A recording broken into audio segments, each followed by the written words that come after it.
Di hari terakhir penyerahan syarat dukungan pemilihan wali kota Surabaya melalui jalur independen, seorang tokoh perempuan Astrilia Kurniati mendaftarkan dirinya ke KPU Kota Surabaya.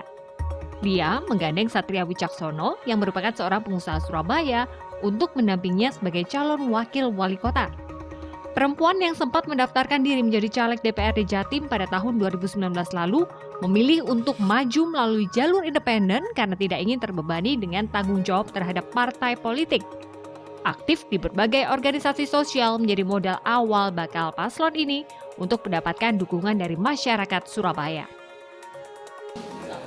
Human touch. Itu tadi karena jiwa kita, bahwa jiwa kita untuk bersosial, kita turun ke masyarakat, benar-benar turun, kita menyentuh mereka dengan hati kita, dengan jiwa kita, bahwa kita ingin bersama bergandeng-gandeng tangan untuk memajukan kota Surabaya. Bukan kami sendiri, bukan Cak Satria sendiri, bukan Ninglia sendiri, tapi kita bergandengan tangan untuk membangun Surabaya menjadi lebih maju.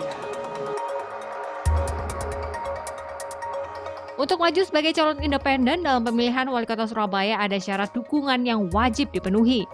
Calon independen harus mengumpulkan 6,5% dukungan dari jumlah daftar pemilih tetap atau setara dengan 144.209 dukungan warga. Menurut dosen ilmu politik Universitas Islam Negeri Sunan Ampel Surabaya, Ajeng Widya, maju dengan jalur independen memiliki tantangan yang berat. Selain biaya politik yang mahal, calon independen harus memiliki basis massa yang kuat sehingga bisa menggait dukungan masyarakat. Menurut saya kalau misalkan si calon independen ini dia ingin berlaga di Pilkada Surabaya, paling tidak harus bisa memenuhi syarminduk atau syarat minimal dukungan 6,5% tersebut gitu. Nah, gimana sih caranya supaya bisa gaining voters gitu ya, bisa mendapatkan dukungan gitu? Ya mungkin dia harus punya program yang lebih clear, yang mungkin dia bisa punya kegiatan yang lebih jelas atau tawaran program-program seperti itu kepada masyarakat di kota Surabaya.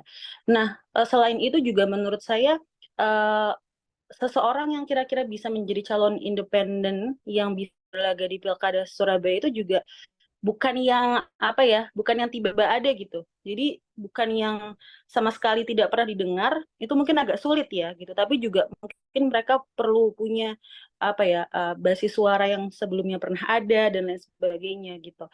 Jadi itu sih ya, karena kalau kita mau berlaga atau mau bertarung dengan kekuatan yang ada sekarang menurut saya juga agak berat gitu. Hingga hari terakhir penyerahan persyaratan jalur independen pemilihan wali kota Surabaya, hanya ada satu pasang bakal calon yang mendaftar. Setelah menyerahkan persyaratan minimal dukungan, KPU Kota Surabaya akan melakukan proses verifikasi data. Proses verifikasi dan pembenahan akan berlangsung pada 12 Mei 2024 hingga pukul 23.59 waktu Indonesia bagian Barat. Dia Clarissa, Miki Peresia, Surabaya, Jawa Timur.